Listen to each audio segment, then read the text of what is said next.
Ils m'ont exclu du groupe. Okay, good Ils morning. m'ont exclu du groupe. Welcome to the Future Fabric Expo 2025. Can I all get a thumbs up that you can definitely hear me? Amazing. Okay, so my name is Yasmin Jones-Henry. I'm a Financial Times journalist and the co-founder of the Lab E20. J'entends rien And du today's tout. conversation will be about how do designers scale and embrace circularity. So before I begin with my questions, I would love it if each of our panelists could introduce themselves, their role, and their specialism within circularity, please. Starting with you.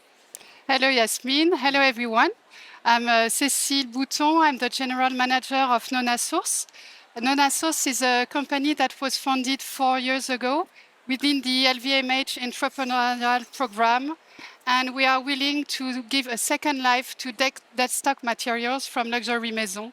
So it means we very carefully source materials from prestigious brands from France and from Italy, and we try to resell them to young creatives and brands from fashion, from accessories, but also from design, architecture, and even entertainment. Thank you. Hello, my name is Dieter Vlasich. I'm a recent graduate from Central St. Martin's, the fashion course, and I was awarded the LVMH scholarship in partnership with Maison this year, which supported my collection of textiles and garments in collaboration with a group of Mayan women in the Yucatan Peninsula, as well as collaborations with other initiatives, including Seven Weaves, which is showing today in the regenerative section. Thank you. Julie? Thank you. Hello, everyone. Very happy to be here. My name is Julie Pelipas. I'm a founder and creative director of BETTER Upcycling System. At BETTER, we build technology behind upcycling to make this approach possible at industrial scale. We work with dead stock, surplus, any excess inventory, and we work predominantly with ready-to-wear dead stock. And I'm really happy to share more insights on our technology developments here. Thank you. Hi, I'm Benjamin Benmoyal. I'm creative director and founder of Benmoyal brand. So I graduated from St. Martin's 5 years ago. I have my brand now since then 5 years. We are doing catwalk on the Paris Fashion Week twice a year. And basically, we are mainly doing fashion thanks to recycling and upcycling yarns from dead stock or different materials, and we are creating all our fabrics ourselves. So let's say 80% of our fabrics is woven by ourselves using dead stock and upcycled materials, and the rest is completely recycled fabrics. Hi everyone, I'm Kevin Germanier. I'm the founder of the brand Germanier. We have been showing during also Paris Fashion Week ready to wear, but we recently moved in haute couture. We showed our last show in January, and we are closing the next haute couture week that's coming in 2 weeks. So that's for my brand, and then I also work with LVMH on different projects. One of the most interesting projects in my eyes is we have a project called Prelude, and we are upcycling not fabric, but we are upcycling different garments from 7 different houses from the group to make a new things. I cannot say too much, but new stuff are coming. So that's very exciting. Thank you very much. So my next question is going to be for you, Cecile. Yeah. So I'm going to borrow very briefly some of the copy that I saw on the website, where the promise is high quality, affordable prices, low minimums. So to frame my question, here in the UK, there's a huge challenge when it comes to scaling circular design in fashion. Could you share with us how NONA Source has been able to deliver this balance of quality and affordability, but also accessibility to designers and creators looking to work with your materials? Well, to us, I would say that what matters is that we need to have a proper wide offer to have a huge impact. So it's very much about how we create a proper access to the information. So it's sourcing and finding the partners, but it's also building a solution which is very easy to use for designers. It's true that we were talking about that with Benjamin earlier today. the digital platform that we developed is a key for us to give access, because then it removes the boundaries and the distance. And through the digital platform, we really tried to give the true experience of touching the fabrics without being physically there. So I think the effort we are making in providing the best experience possible is also a way that we can make sure that we can be really accessible to everyone. And I would say something else that makes the thing work is to always be very humble about what we do and try to find solutions. I mean, we are working on a field which is very much about solving challenges. Yeah. So it means I have Brown, who has the challenge of using dead stock. I have young designers who need to access super beautiful fabrics, but Yeah. they can't afford it. Yeah. So how can we make it in a clever way? And the last thing we are trying to do, and the last crazy idea we got with Benjamin, it's next month we are launching a collection of fabrics which is designed by Benjamin, who's a great textile designer and not only fashion designer. And he's using NONA source dead stock yarns. So it really means that we always find a way, being a bit creative on how to give this second life to anything. And for this, you need creativity and you need connection, I would say. Thank you. Thank you very much. My next batch of questions are for the designers in the room. I've noticed in the last 4 years that Labby 20 has been going, one of the, I think, slightly shift changes we're seeing in London is circularity is becoming less about waste management and more about an upstream conversation. So about designing disassembly, designing with intention for long life cycle. So for all three of you, and I would like you to take it in turns, could you share with me and with the audience the ways in which you see circularity almost as a provocation to craft and innovation, but also please be honest about the challenges too, if there are any, in your approach. So I'll start with you, Ben, and then we'll go to... I'm Yeah. sorry, I'm deaf from one ear, so Oh, it's a sorry, bit I'll hard say it for me again. to Okay, hear so you. Ben, if you could share with the audience how you're using circularity, not just as a sort of overproduction waste solution, but as an upstream designing with intention approach. Could you share how you take your creativity to circularity? Oh, yeah. Yeah. Well, for me, I think it's like, actually it came from school. I was limited because of my budget, Right. so I had to use upcycled materials or recycling things to create. And I realized, but it's something about my personality, I realized that I need to be restricted to be creative. If I have like thousands of fabric, I'm not gonna be able to create something. It's gonna be too much. Same for yarns. If I have like 5,000 yarns, it's gonna be really hard for me to create a fabric. If you give me like 20 yarns, it's gonna be much easier. So it started like that. And Okay. for me, I think creativity comes from the limit. Yeah. But yeah, it started like that, but now I enjoy the process, and we work with many different industry. We are doing this great collaboration with NONA Source. So, well, they are known for reselling their dead stock fabric, but for me, it's perfect because they also have dead stock yarns. So, I mean, I'm gonna have like a few dead stock yarns, and we already like created fabric. It's gonna come out in a few weeks. So I'm very excited by that. And also, I'm a designer. I've studied fashion design, but we are tend to separate like textile and fashion. Yeah, I don't know why we do that. I found that very stupid because Yeah. textile it's like Yeah. a very central subject in fashion, and sometimes designers don't understand also the difference between the textile. So I want to be like a complete designer and to know all the process from the yarns to the weaving to making the clothes and then selling them. Amazing, thank you. Kevin, can you share how, maybe Yeah. to Ben's point about the limits being a provocation for creativity, how you take your approach to circularity? For me, I love to say that I'm the bean of the fashion industry. I love that. I love also when people look at my clothes, they don't see that it's upcycled.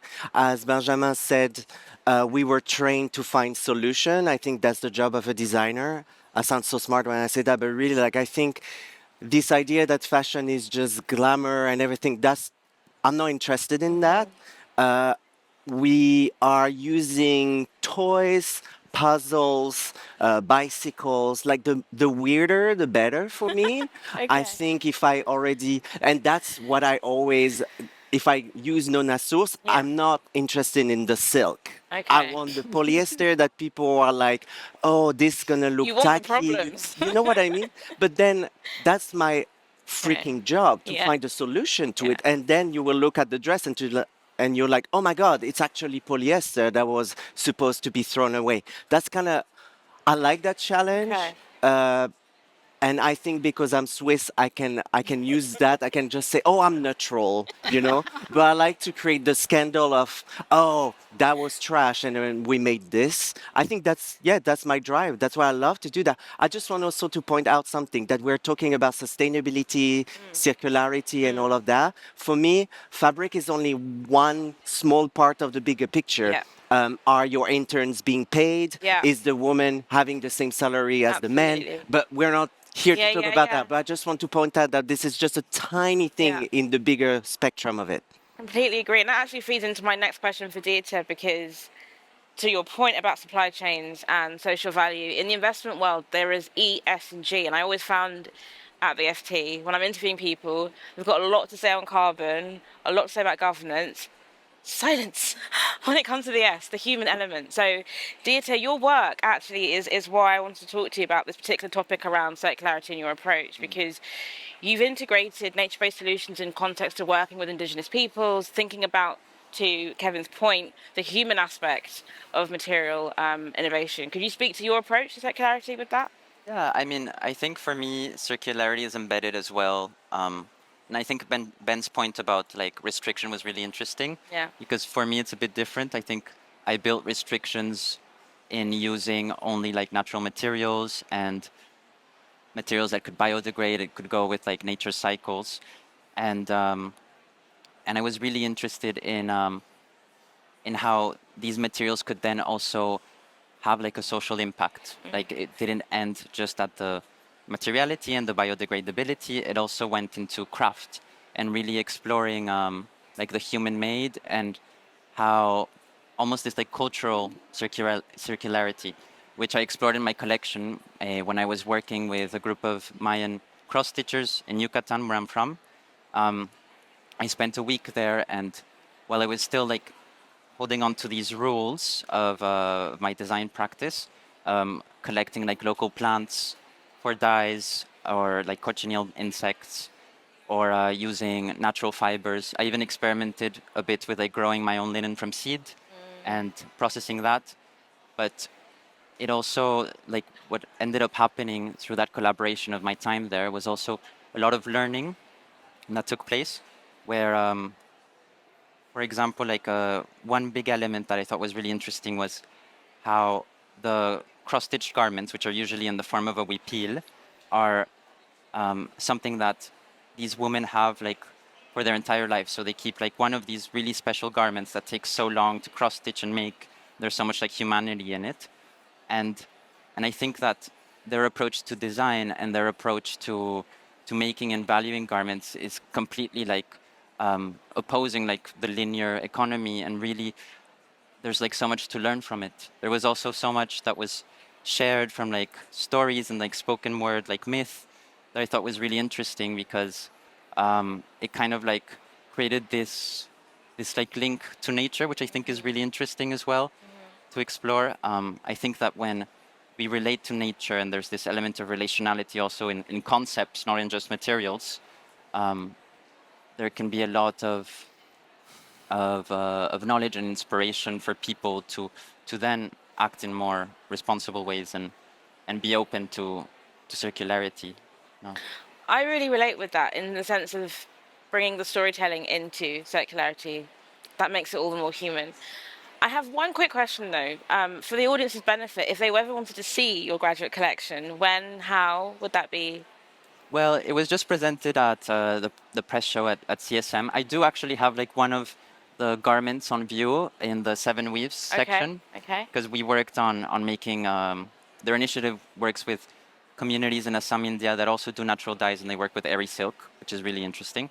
And but the rest of my collection, I'm planning to do an exhibition All soon. right. Okay. I think that the textiles that I made are so much about the details and about like the micro world that goes into them that I think an exhibition is better than a show that is very like momentary. So I want to make that happen. Amazing. Well, I look forward to seeing it. Send me an Thank you. invite, please. Before I move on to my next question, a bit of housekeeping that I forgot to mention at the beginning. Sorry, is you'll see the QR code popping up above us as the talk continues. If you have questions, please scan it because I'll get them on my iPad and I'll be able to refer and moderate as we go. Thank you. Right, so my next question is for you, Julie. And picking up and continuing the thread of storytelling, human, but also community building.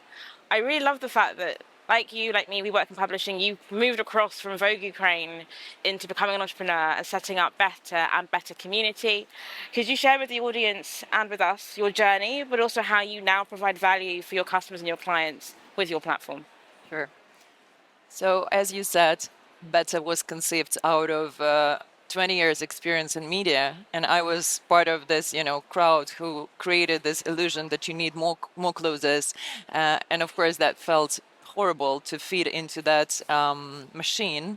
And then when we launched Vogue, I'm so old now, I understand that there was no such thing as sustainability. And then when I was actually departing from Vogue, sustainability was already such on trend that it's already, you could sense that it's going to be bringing this heat of greenwashing and nonsense in terms of how we, pleach so many things, and the actual action is not there yet. And that was preliminary grounds for my decision to quit from such, publishing house and be brave enough to launch from scratch something that is absolutely non-existent yet. But I believed that upcycling has huge potential, more maybe because it's the most green actually approach, where you can show how the sausages are done. You can be proud of that, And when we started upcycling, sadly, industry never perceived this approach as a scalable solution. And your previous question actually reflected pretty much the current state of technology evolution, because we're shifting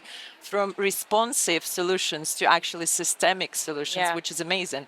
So where we were when we launched, we were just, pioneers, beginners, and I decided that we're going to split our R&D in two streams, where the one stream will be responsible for software development, which is about machine learning, and now we added, of course, AI tools, etc. The other stream is actually data collecting, and data collection is now the most valuable asset we have, because this data will inform future design, I believe, because we collected such a tremendous amount of information about smart design in upcycling, specifically in upcycling, of course, but it has something to do, it's informing the future design, actually, the future clothes. And this data is one asset, but then, of course, we have the software. So how it works, I won't take too much time. I'm conscious about time. But how it works is that we understood that we have to create such a sophisticated technology to actually, take all the complexity, heavy labor intensity from upcycling process to make it more efficient and to actually enhance the value of upcycling, which will then bring this business value to industry, which will then make a real impact because it's going to be scalable. So what we did was this two streams. So the first one is responsible for actually automated inventory analytics, which is, we work with dead stock, with ready-made garments. It's not fabrics, it's a precise garments that you have to start with. So we perceive this dead stock as a data in the first point, and then we have our own data. So this software serves as automated matching points for this best case designs, and then was the data of actual dead stock, which is raw material for us. And then the second stream for our software is about automated pattern adaptation, which is also tremendous part of development and actually cost efficiency. So what we did, we shrinked as much as possible the process, the pre-production process, and everything that comes right up until you unstitch the garments, because when you unstitch the garment, the classic process of production is coming. So this whole stage is automated now. proudly by Wow. the technology we Okay. built. And answering your question, actually, now it feels like it's more upstream and rather than the downstream, Yeah. you know, because we believe this tool can be absolutely relevant and viable for industry at scale. So that's how we see this shifting from this, you know, responsive waste management Yeah. to systemic solution. Brilliant. That I find is the most exciting thing that excites me about circularity right now is that system shift Yeah. upstream.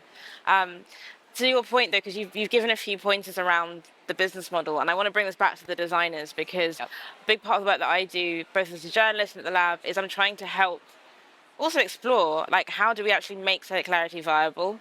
A big part of the, I would say, maybe reluctance of the wider sector is it takes a while. If there isn't an economic incentive, it's quite hard to move things along. So for Benjamin and Kevin, as designers, you know, when I'm thinking back to when you first both started your brands respectively, how have you seen the industry price points and sourcing dead stock materials become more or less accessible on your journey? I can say it again if you need me to. Yeah. So since you started your brand, how have you found the industry in terms of cost and price points in sourcing your materials? Oh, great. Yeah, Yeah. that's a great question. Um, well, actually, it's how sometimes like people can think that sustainability is expensive, which is can be true. But actually, in my case, that what helped me to keep a price points very low. Um, a tweed fabric is usually quite costly and expensive. Yeah. The thing is because I make my own textile. Like, well, at the beginning I was doing it by hand. Now we have like factories, and we work with different factories and even with NONA source. So, but because we are working with dead stock, so we kind of not kind. We are negotiating the prices of the yarns upfront. So I mean, a yarn, I can negotiate the price of a yarn for like 80%. So a fabric that is gonna usually cost like around 80 euro a meter, I managed to get it for like less than 20. Oh wow. So basically, I have my creative side, but I have like the business side, which is very, very important. And sometimes, as designers, we tend to leave it on the side. But that's a huge mistake. Now, I'm firstly making the price of the garments I want to make, and then I see how to manage to create the fabrics and making the sewing and stuff like according to that price. So the fabric is like a big amount into that cost of the final item. I don't want to sell products that are the cost of Balenciaga because I'm not. Yeah. It's still costly, but not that much. And I'm very glad of it to be able to make fabrics quite cheap. The thing is like when you start production, you also have to think about that's the issue with dead stock. It's dead stock. So you have to calculate how much you can weave with that amount of stock and stuff. So it's like it's a lot of math. And at the end of the day, it's like it's a business. And now I'm managing my brand through Excel. You know, it's much less sexy. I mean, I have days of creating in the collection, which is at the beginning, and then I have days where I'm just counting, and that's why like sustainability is very helpful for that because you can actually use it to make the price much lower. Yeah. Same for NONA source. I mean, you have like when I get a beautiful cashmere from NONA source that is like 12 euros, where are you gonna find it? You know, so when at the beginning it was like they have like a little stocks, but now there is like some fabrics that have like 1,000 meter in stock. So I mean, 1,000 meter I can make a production with 1,000 meter. Yeah. So I'm gonna order like 10 meters to do my samples, and then when we get to production, I know that I have like those things. So or you lower down your price or you increase your margin. I mean, up to you. But sustainability just helps a lot for that matter. Thank you for that, because it's not. I don't see enough panels where they're talking about the business sense of it. Yeah. And it does make business sense. But Kevin, could you also share your journey and your experience? I think for me, it's not about the price point. It's about people being lazy because Upcycling, yes, it's annoying. Most of our time we are behind a computer checking datas.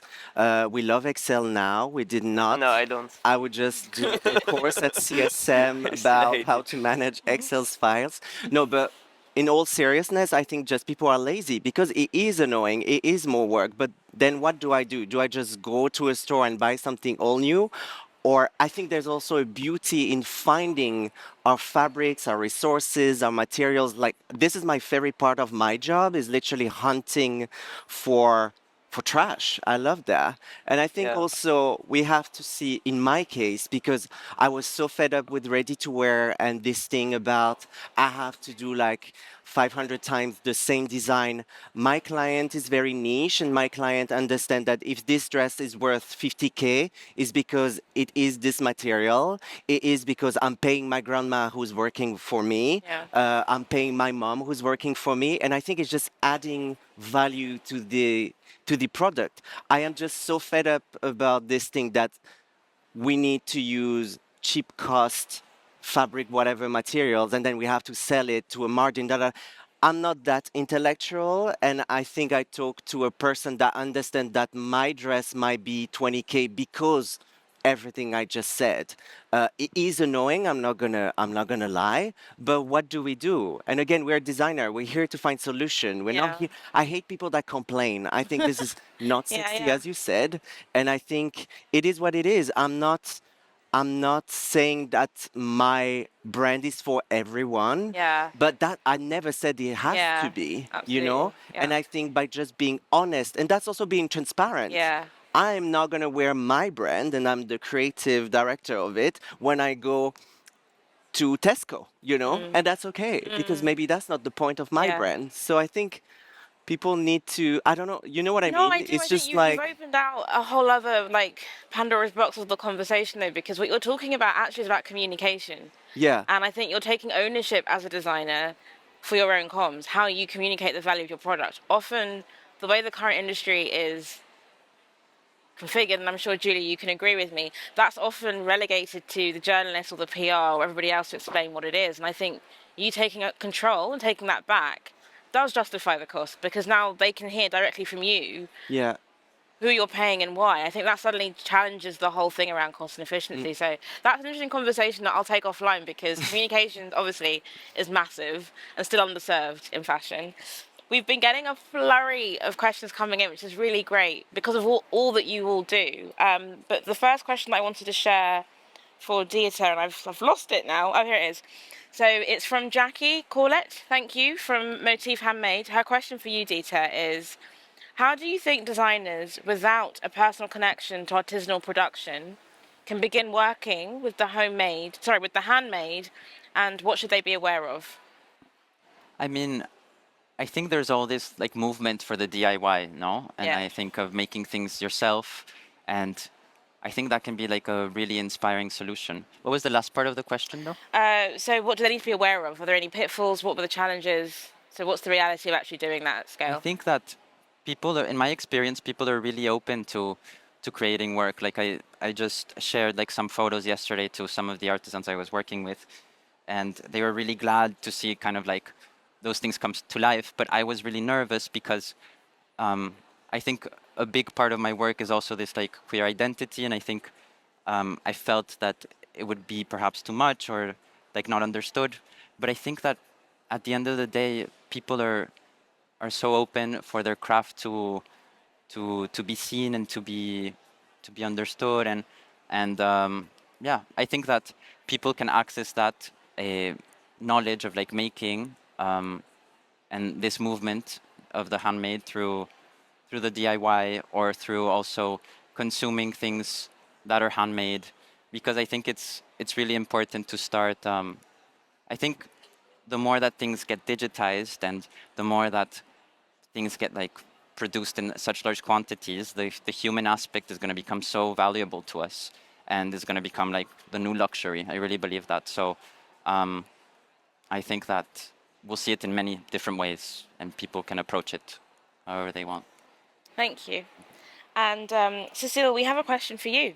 The person's anonymous, so I can't give you a shout out, but thank you all the same. The question says, how can ready-to-wear companies implement dead stock fabrics when the resource is limited? Well, I'm really a true believer that small quantities, small collection, capsules and stuff like that is a future of fashion. I've had the chance to work in various very renowned brands. Yeah. And I've seen that these very specific products that are not tailor-made, but almost are really the future. Dieter, you talked about like the human aspect behind the products. I think that's the future of luxury as well. And this is where I believe NONA Source can have an impact, because for sure, what we convey, because we are just connecting stocks with new designers, these stocks are really beautiful. I mean, these are the most beautiful fabrics that you can find on the market. And you have people behind that. You have some know-how which tend to disappear. You have some creative people who really imagine the weaving and all that. So I think some customers can really value that. So having this limited edition aspect to me is nothing but an opportunity. It's really not an issue. You can do some couture, you can do some VIC, you can do lots of things. So I think it's also a way for brands to be extremely creative and to show how multiple they can be in terms of offer. Thank you. That was beautifully answered. This question's not controversial, but I'm actually quite glad some of the audience has asked it, and I hope you don't mind, and if you don't want to answer, you don't have to. But the question is about the business model side of the conversation for each of you. So this person, Namrata, has asked, are you all funded partly, or fully, or not? Or are you relying on your business to keep you going? So I think they're asking, what was your seed startup approach? How did you get started? What was the support that you received in your circular respective businesses? So we'll start with you, Julie, and then I'll work my way around. Okay, so the business model we decided from day one actually was that we not only develop technology, we have to have a real proof of concept, which was actual product. And maybe we were lucky, or that's actually the very perfect market fit, that our products were sold out within few hours. It was, of course, it was about small batches, but it was such a new product to market, and there was so much honesty and novelty and excitement, and the really green upcycled thing there. So we managed to actually get to break even very soon, Right. And this is how we keep rolling. Then we won LVMH prize for Karl Lagerfeld prize, and that's of course really helped us to survive the borderline between war and stepping into next stage. But as I said from the very beginning, we were considering our approach as, first of all, business tool, like business solution, and BETTER exists on the premises of B2B. And now we're stepping into full B2B space where actually we partner with brands, and full the production costs and the development costs are covered by brands actually. So that's how we sustain without any investments by now. Right. If we were there to scale like crazy, which is a very popular thing these days, Yeah. we will of course make another make the first round of investments, and we will do that when will Okay. we be ready with our technology to scale up to Yeah. actually take bigger portion of markets. So far now, it is a privilege to be very conscious of the pace you take. Yeah. It's not that we're slow, but we're very considerate with Yeah. each step we do. Yeah. We take not that many brands in the pipeline. So far now we have 3 brands in pipeline, and that's enough for small company, small team to to execute great quality. And then of course each B2B partnership starts with setting up the technology, which is a very, very complex process in the beginning. But then with each next season, it gets easier and easier for both sides. So that's how I really see as a full long-term vision for business. When things get easier and more profitable just with time, because great things take time, but also you have to give yourself time to develop your tech, to upskill your team, Yeah. to actually merge into industry in the most organic way, because we're a small company. We're not that we're not backed by some kind of a big company. So you have to really prove and show to the industry how it works with amazing cases, which is executed partnerships with B2B. So as I said, maybe we're lucky, maybe we're smart, but we kind of break even very early. So that's where we are now. Well, you've thrown up a few points I just want to address, because I think I'm noticing it a lot here in the UK that it's the smaller companies that are bringing a lot of these circularity solutions to market. But I think where they're suffering slightly is people are not adjusting their expectations to circularity. I think they're trying to repurpose an old, defunct linear capital model to a completely new system that, in the same way we're asking designers to be creative and rethink, I think the financial sector needs to be creative and rethink. But to your point, you don't have to scale quickly in terms of size, it's impact. So going down, putting down roots. And I'm just glad that you have a live example that everyone can look at and kind of see that's another way to go about it. I noticed that Kevin and Ben, you didn't quite hear the question, so I'll say it again. The audience was asking for each of the panelists, with your respective brands and businesses, could you share the sort of financial model or the support, if you had any funding, how you got started? Yeah, well, at the beginning, well, not at the beginning, like during 5 years, I was just like self-sufficient. So basically what I was getting from the sales, I was reinvesting it, reinvest them like into new collection. And I quickly realized that it's about a business model. I really don't have the same business model as Kevin. For my business model, I needed investment. So this year, I went to see investors, and that's the thing. I wasn't prepared for that. When you have studied fashion, that you are interested in design. I mean, and I don't believe that fashion school should teach finance or stuff like that. No, but I had to do it by myself. So I learned finance, I learned economics, and because when you are going to see an investor, he doesn't care at all about your portfolio. He just wants to see like numbers, your business plan, your margin, and he's gonna ask you questions like very, very technical. So at the beginning, I did some meetings with investors, and that was a nightmare. I was sounding stupid. Like it was. So I was okay. Let's take a step aside, and I learned it. And finally, after a couple of months, I managed to raise $1.2 million. Oh my gosh! Well done. Yeah. Well, it sounds like a lot, but it goes very fast. For them to part with their capital. I mean, and for what I want to do, I have to. And now it was like, oh, I raised that money and I'm gonna invest everything, and let's see what's gonna happen this year. Or like at the end of the year, like it's finished, But I had to take that risk because the fashion and luxury industry is going quite bad these days. And I don't want just to survive. It was all like investing in success, or like just failing and that's it. But I'm not gonna wait like 5 years to fail. I prefer to fail fast next year. So I needed to build a team. We have like many projects going on. We have this project with NONA Source.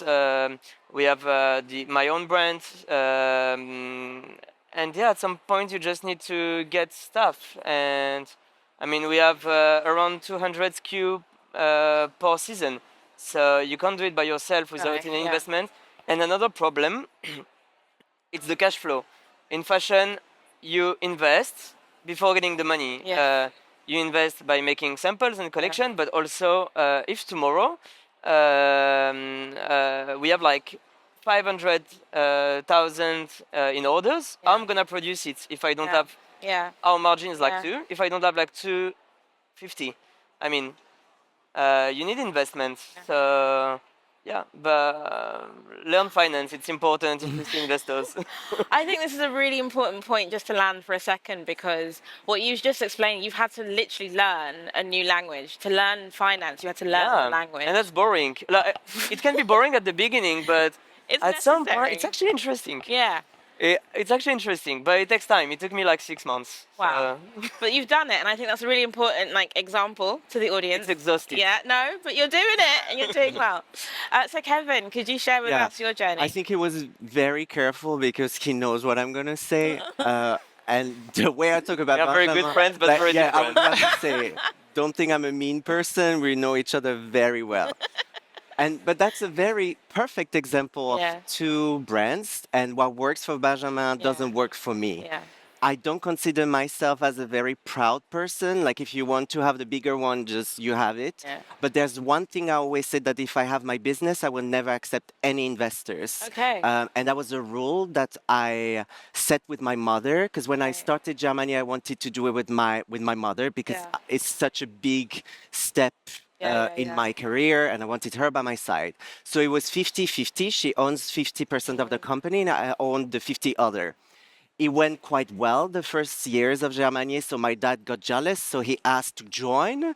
So yes, my parents are my employees. Christmas is great. You were a but- reverse Nepo baby. It's the other way around. Yeah, so my dad has 10, I have 45, my mom has 45. Okay. Yes, that's the correct number. Yeah. Anyway, all of that to say that I'm very proud to say that we are sustainable money-wise, because for me, that's what makes it sustainable. If I Totally. keep telling you guys and having those workshop and talks, and I cannot even make my own money Yeah, to sustain myself, absolutely. for me, no offense, Yeah. I don't feel right. Yeah. However, the reality is that in the very beginning, I feel like in any young designer is that the only way you're surviving is to sell to big stores. You need Galeries Lafayette, Bon Marché, Selfridges, Harrods. And I was losing myself, because I was like, I reached the point where the buyers asked me to do a black t-shirt without any bidding, and they wanted a logo. And I said, that's not me. I feel wrong. It doesn't go with my value. So I completely stopped this thing, and it was just before everything went down, and I just started reaching out to people, and I just think part of my job is just finding money, but finding money with collaboration. Yes. That, for example, this year we have 12 collaboration coming up. Yeah. We did the Olympics game. We do also ironing board. We have Swarovski. Of course, we have LVMH, but that's a job. But I have no sponsors. Another thing is that I have my website, and yes, we create those dresses that I was saying earlier is 20K. Not everyone can afford that, but for me, what makes it sustainable is that I sell my bags. It's a 700 euros bag, fully beaded. And since 2019, I keep doing the same model in other colors, and people come back for It that. works, And I think it's yeah. just the reality of the business. Yeah. You know, you just need to find your niche, find your key product, and then you just go for it. And I keep saying, if it's a bestseller, it works in every color. So far, so good. Watch me do another bag next year that sells better. But you know what I mean. Yeah, I do. I It think works it's just the Birkin. reality of it. And this Yeah. shame of talking about money, like this is a business. You said it. You said it. Everyone around here Yeah. said it. Yeah. And I think it's very important to find what works for you. Yes. My best advice is never compare yourself to your friends Yeah. or to another businesses, Absolutely, yeah. because it will not work. No. Find whatever works for you, and then just yeah. go with the flow. 100%. Thank you. And Cecile, just before we close, can you share with the audience how NONA Source got started and what their resource was to begin with? Yeah, I mean, we had the chance. NONA Source was founded by 3 employees of LVMH, so it was really into the group that the idea came up, and so LVMH was on the side of NONA Source. But what I found really interesting is that the approach to the business, because we are not a brand, we are really like disconnection. It's about the business approach we have, which is we are not looking at for double-digit growth. To us, the bigger KPI, I would say, is the amount of fabric or leather we can reinject in the industry. And to have this vision is that we are aiming not to earn a lot of money. We are not aiming to lose money. Yeah. It's about the durability of the company. The longer we last, the bigger impact we will have. So I think, of course, it's really nice to have an angel. And even when you're a young brand and a young designer, I mean, you have a lots of angels. You can't imagine how many people are super happy to help you and support you within a group or even independence. I mean, any senior people from the industry is always here to help. So I think even for free, I mean, people are really happy to help. So I think if support doesn't come to you, go to find support, because I mean, we are lucky enough to be in an industry which is very well organized in France, in the UK, and you can really find the right network to grow. Thank you. And we've literally got 10 seconds left. So I'm just going to wrap this up because you've all given me so many gems. But what's really clear is the circularity question is they embrace circularity by not trying to be like other models or other people or trying to mimic other systems that we know don't work. So Julie, what your point was with scalability isn't about the size or how quick, it's the impact and how deep you can go. Kevin and Ben, I appreciate you've got very different brands, but you've crafted a business model that both suits your aesthetic and your values. And obviously, Dieter, I'm just really interested to see your career flourish with your nature-based solutions as a base. So that's all we've got time for, and that's literally bang on 0-0. So thank you all for your time. Thank you.